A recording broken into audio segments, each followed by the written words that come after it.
황동현의 시선집중 듣고 계시는 지금 시각 7시 28분 지나고 있습니다. 다음 달 25일 열리는 더불어민주당 전당대회를 앞두고 지난주 마감한 차기 당대표 후보 등록에 모두 8분이 이름을 올렸습니다. 치열한 당대표 경선이 예상되는 가운데 오는 7월 26일 1차 관문인 예비경선에서 3명으로 후보들이 압축이 되는데요. 당대표 출마 후보자 중 더불어민주당 최재성 의원 광주를 방문했죠. 스튜디오에 직접 나오셨습니다. 안녕하세요, 의원님. 안녕하세요. 네, 이렇게 스튜디오에 직접 뵙게 되니까 반갑습니다. 예, 저도 반갑습니다. 네, 광주를 이렇게 방문하시긴 계기, 어떤 계기로 방문하시게 된 거죠? 이번에 그 당대표 출마를 제가 했습니다. 네. 그리고 8명의 정말 훌륭한 후보님들이 계셔서 영광스럽게 지금 경쟁을 시작했는데요. 네. 그 26일 날 이 8명의 훌륭한 후보 중에 네. 또 5명이 또 집으로 가야 됩니다. 네, 3분이 또 세 분으로 거죠. 압축을 하기 네. 때문에 그 투표권 행사하시는 분들이 단체장하고 주로 지역위원장, 네. 그다음에 광역의회 의장 이렇게 되겠습니다. 그래서 전국을 지금 다니고 있는데 광주에서도 그 투표권 행사하는 분들과 이야기 나누고 네. 제 지지를 이제 호소하기 위해서 왔습니다. 네, 26일이면 오늘이 23일이니까 정말 얼마 남지 않았네요. 네네, 그렇습니다. 네, 그만큼 또 치열하게 열심히 다니실 거라는 생각이 드는데요. 이 의원님께서도 또 호남과의 인연이 있으시다면서요? 예, 제가 원적이 화순입니다. 네. 그리고 지금도 집안은 다 그쪽에 계시고 선산도 있고, 네. 저만 이제 아버님께서 제가 사형제 중에 막내인데, 네. 가평에서 저를 낳으셨고, 이제 다 이제 화순이 원적이고 뿌리가 네. 그렇게 되죠. 네. 최 의원님께서도 결국은 이 뭐 집안 어르신 다 이렇게 화순에 뿌리를 두고 계신 또 의원님이시란 말씀이신데요. 당대표 이렇게 선거에 출마하신 이유부터 한번 들어볼까요, 의원님? 저는 갑자기 출마를 했다고 보기는 어렵습니다. 네. 대통령 선거 끝나고 정권 교체했죠. 그런데도 정부나 청와대나 이런 데서 제 역할을 해야 된다고들 얘기하고 네. 또 사실 대통령께서 이제 그런 말씀을 하신 것도 사실입니다. 네. 하나 제가 정중히 사양한 이유 중에 하나가 당을 튼실히 하는 게 중요하다.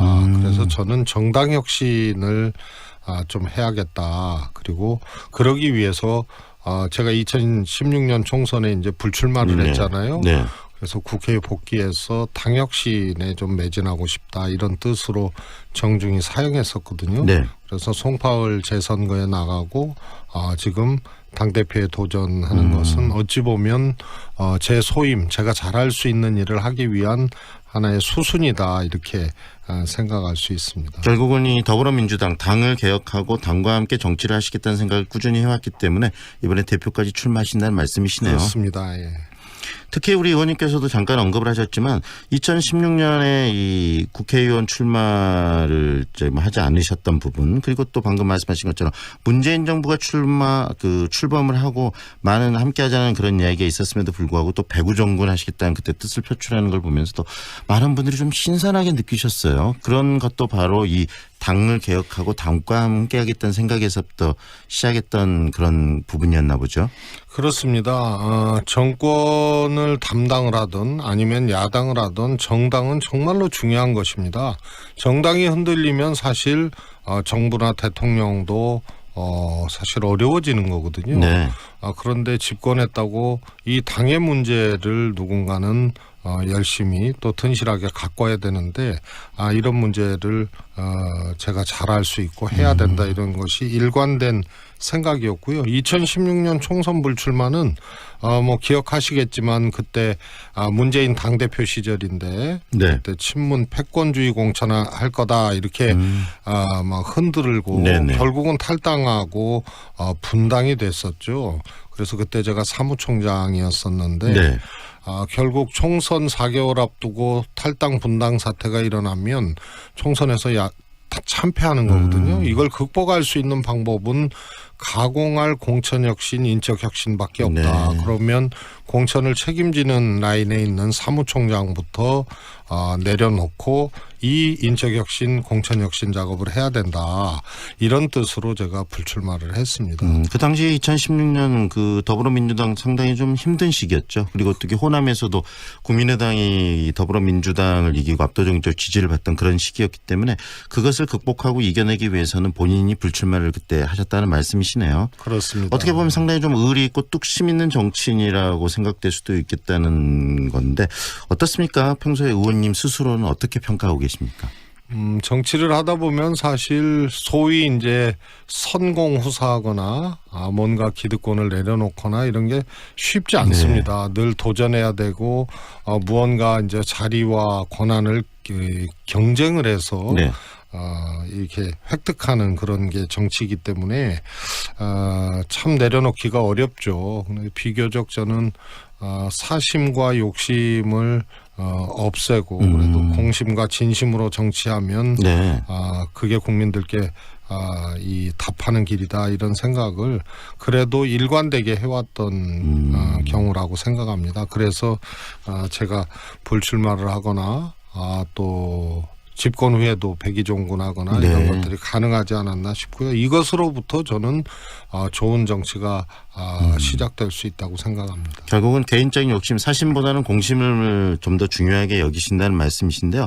이 우리 의원님께서도 이 대표적인 또 친문이라고 말할 수도 있을 텐데 이번에 이해찬 의원도 대표에 좀 출마를 하셨습니다. 두 분이 모두 이 어떻게 보면은 문재인 대통령과 좀 가까운 친문 인사 두 분이신데 이해찬 의원의 이 대표 출마는 어떻게 보고 계십니까?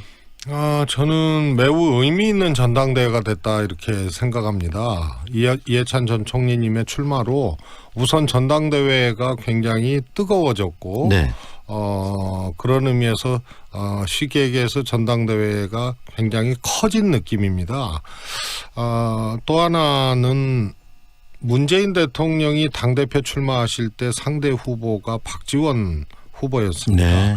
또 이해찬 전 총리가 당대표 출마하셨을 때 그때 상대 후보가 김한길 후보였습니다. 네. 그때는 친문 총결집, 반문 총결집 이래서 친문 후보냐 반문 후보냐 또 이해찬 김한길 대표 경쟁에서는 친노 총결집, 반노 총결집. 네. 그래서 친노 후보냐 반노 후보냐. 그래서 사실 전당대회의 의미는 뒤로 가고 개파의 가파른 대결의 장이 됐는데 네네. 이번 전대는 그것을 이미 뛰어넘었고 세대와 혁신, 네. 당청관계 이런 키워드들이 관통하는 뜨거워지고 의미도 있는 네. 선거가 오랜만에 전당대회를 통해서 진행되는 건데요. 그래서 국민을 향한 당원을 향한 캠페인이 절정에 이르는 그런 아주 좋은 전당대회 구도다 이렇게 네. 생각합니다. 8분 의원님들의 면면을 봤을 때도 결국은 또 이 더불어민주당 또 대한민국의 정치 미래를 이끌어야 될 대표적인 정치인들께서 참여를 하셨기 때문에 더 뜨겁고 더 당선되면 더 의미가 있고 이런 대회가 되지 않을까라는 생각도 좀 들고요. 그렇다면 의원님께서 꼭 대표가 되셔야 되겠다라고 생각하는 그 이유라면 어떤 것이 있을까요? 우선 이번이 총선 당권입니다. 총선 공천을 하는. 근데 민주당은 총선을 앞두고 예외 없이 분당되거나 심하게 흔들리거나 둘 중에 하나였습니다. 네. 그런데 지금 집권당이거든요. 근데 집권당이 총선을 둘러싸고 내홍에 들어가거나 공천 갈등을 일으키면 민생도 국정운영도 뒷전이 되게 돼 있습니다. 네. 그걸 바라보는 국민의 눈은 매서울 수밖에 없고 그러면 집권당이 어려워지고 총선 실패하는 거죠. 네. 그러면 대통령도 어려워지는 겁니다. 네. 그래서 집권당의 책무가 고스란히 국민들에겐 실망으로 가게 되고 결국은 실패하게 되는 네. 그 가장 중요한 요건이 총선입니다. 그래서 총선 공천 때마다 흔들리거나 분당됐던 민주당의 역사를 이번에는 끊어내자.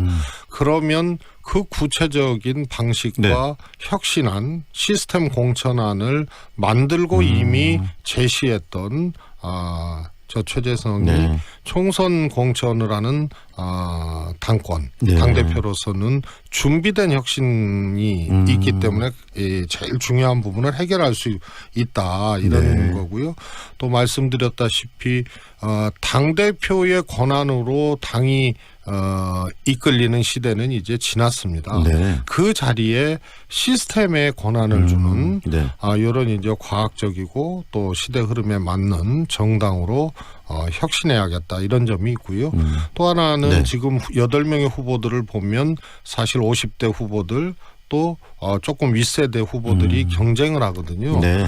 제가 줄곧 2004년 열린우리당 체제를 극복해야 민주당이 발전한다고 주장을 해왔습니다. 네. 그때의 열린우리당 정치의 주역 또 그 주역들이 또 형성한 정치 문화, 정당 운영 방식 이런 것들이 15년 지난 지금도 네. 그대로 유지되는 것은 온당치 않다 해서 제가 줄곧 2004년 체제의 극복을 얘기해 왔습니다. 네. 그걸 피상적으로는 이제 세대 교체라고 바라볼 수도 있는데요. 그런 점들도 이번에 당대표 선출 과정에서 고려되어야 하는데 네. 제가 갑자기 그런 것이 아니고 줄곧 주장해 주장해 온 오신 것이기 부분이 있기 때문에요. 네. 세대와 혁신의 문제를 해결할 수 있는 후보가 아닌가. 네. 그걸 또 공심과 진심으로 사심 없이 할 사람 네. 아닌가 해서 제가 이것도 헌신하고 네. 또 기여하기 위해서 출마했습니다.